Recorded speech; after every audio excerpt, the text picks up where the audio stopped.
Olá, estudantes, sejam bem-vindos ao curso de Normalização de Trabalhos Acadêmicos.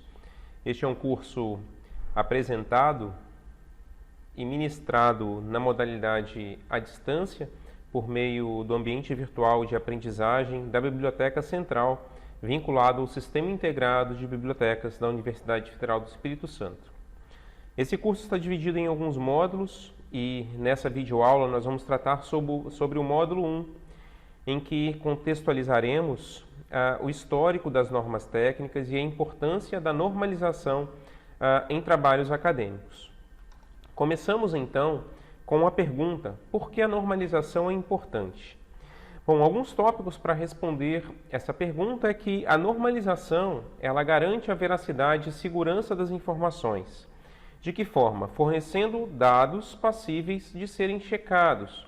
Então, as informações constantes em trabalhos acadêmicos, em relatórios técnicos, em trabalhos técnicos, uma vez que se cita e que se menciona algum outro trabalho, é necessário seguir um padrão de normalização para que esses dados, primeiro, possam ser checados, possam ser observados e, ao mesmo tempo, também garantir a segurança desses dados. Depois, uma outra perspectiva de importância da normalização é que ela auxilia na proteção dos direitos autorais, ao passo que, quando se faz a citação a um trecho de um outro documento em um trabalho que está sendo elaborado, reconhece-se e atribui o direito de autoria, o direito de elaboração intelectual, o direito de composição intelectual daquele autor que desenvolveu aquela análise que foi inserida em seu trabalho. A normalização também facilita a identificação e circulação de fontes de informação, ao passo que ela reúne uma série de dados que esses dados são utilizados para a recuperação da informação, sejam em catálogos de bibliotecas, sejam em bases de dados, em ferramentas de busca. Então, quando tratamos da organização e da disponibilização desses dados a partir de uma normalização, eles são passíveis de serem inseridos em ferramentas de busca e localização de documentos e localização da informação. Também a normalização busca evitar a duplicidade de fontes devido à padronização de dados. Quando os dados são muito parecidos, quando a autoria é muito parecida, quando temos trabalho de mesmo autor publicado no mesmo ano, é a normalização, é a identificação de alguns elementos que são atribuídos, por exemplo, na referência, que torna possível a situação de se evitar que as fontes sejam confundidas, dada a eventual duplicação delas.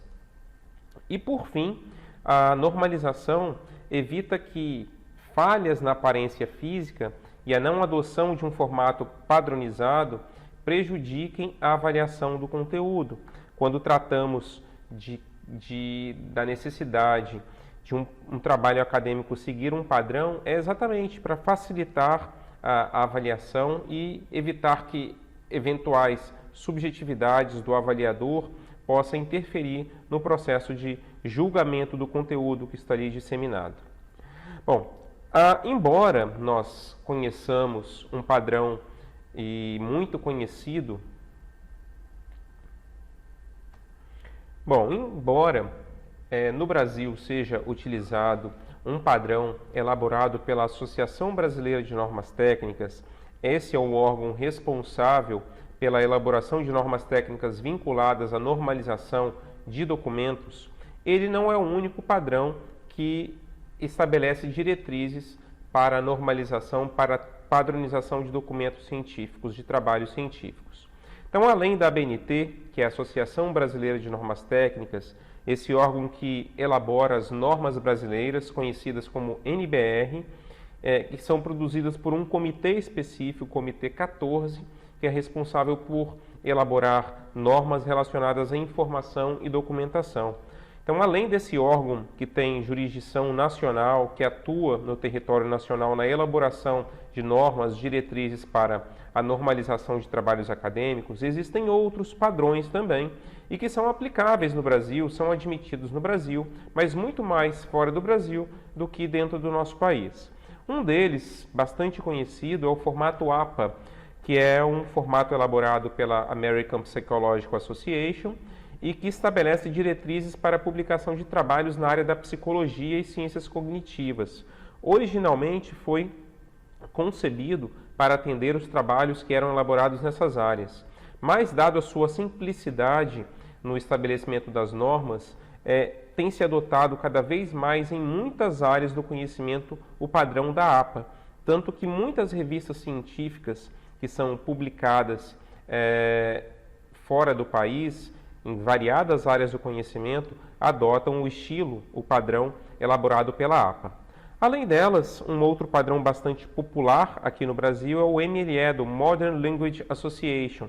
Esse também com uma aplicação específica para uma área do conhecimento, a área de estudos linguísticos e literatura.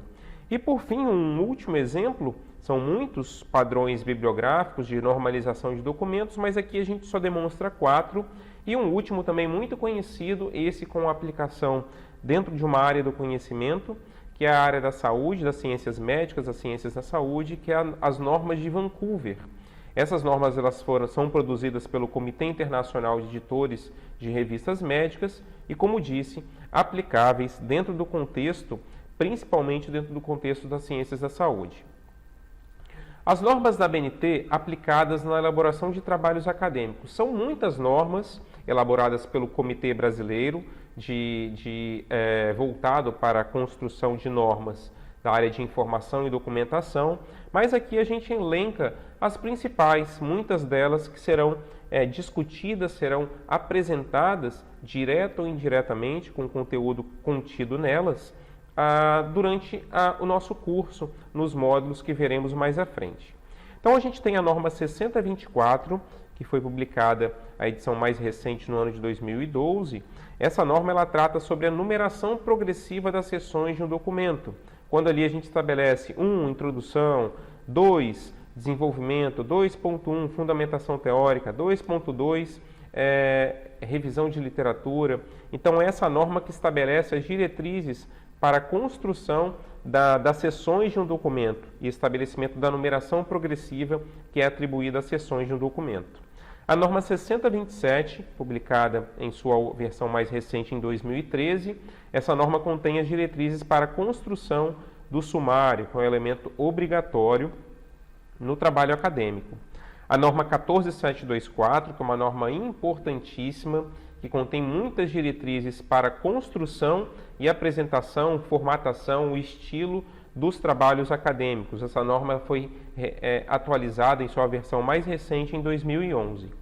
Também nós temos a norma 10520, também uma norma muito utilizada, porque é ela que estabelece as diretrizes para a construção e para a elaboração das citações nos documentos, citação direta, citação indireta, citação de citação, estabelece ali como as citações serão demonstradas por autor-data, por indicativo numérico. Então nós vamos também conhecer um pouco mais da norma 10520, das diretrizes contidas nela no módulo 3, e depois a norma 6023, que também é uma norma muito conhecida no âmbito da construção do trabalho acadêmico, uma vez que ela contém diretrizes para a elaboração das referências, aquele último elemento que se insere num trabalho acadêmico e que deve seguir um padrão estabelecido nessa norma. Essa norma foi atualizada em 2018.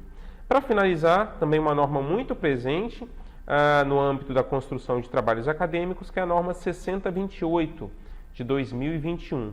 Essa norma estabelece diretrizes para a construção de resumo, resenha e recensão, trazendo aí a diferença entre cada um desses segmentos e como que eles devem ser construídos. É válido lembrar que o universo da composição do trabalho acadêmico, do universo da documentação, não envolve somente essas normas que estão aqui elencadas, são muitas outras. Mas o que mais a gente vai falar, apresentar durante esse curso são algumas diretrizes contidas nessas normas que são apresentadas aqui de forma mais sintética e sumária.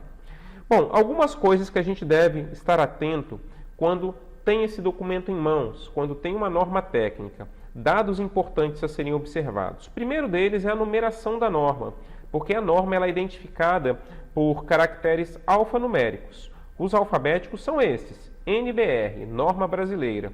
E isso nunca varia.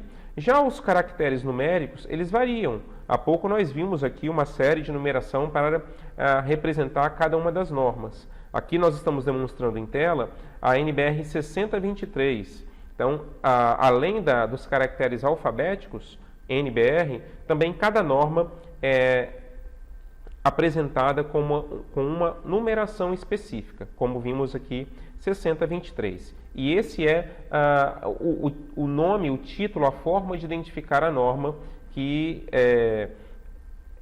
se complementa ao título atribuído, como nós veremos logo mais.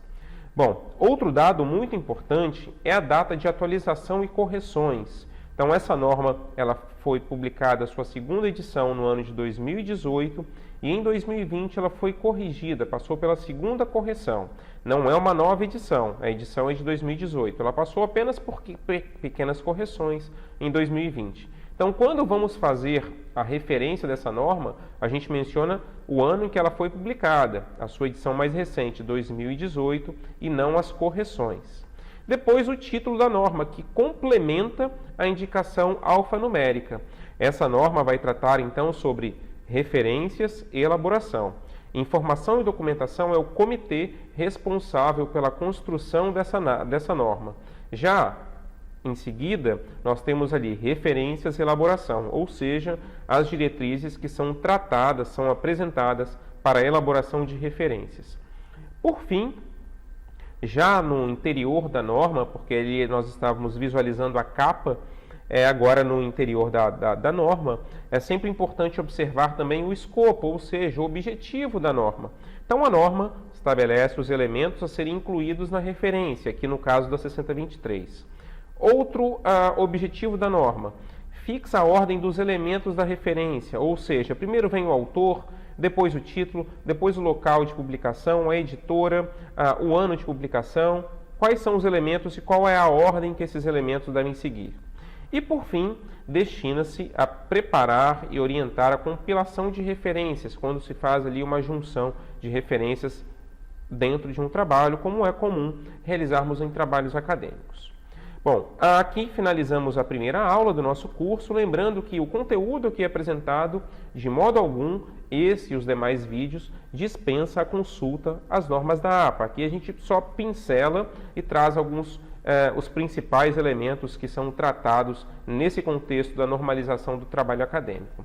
Cito aqui as referências e bibliografias consultadas para a elaboração dessa aula e agradeço imensamente a sua atenção, esperando reencontrá-lo em breve na próxima aula. Até mais!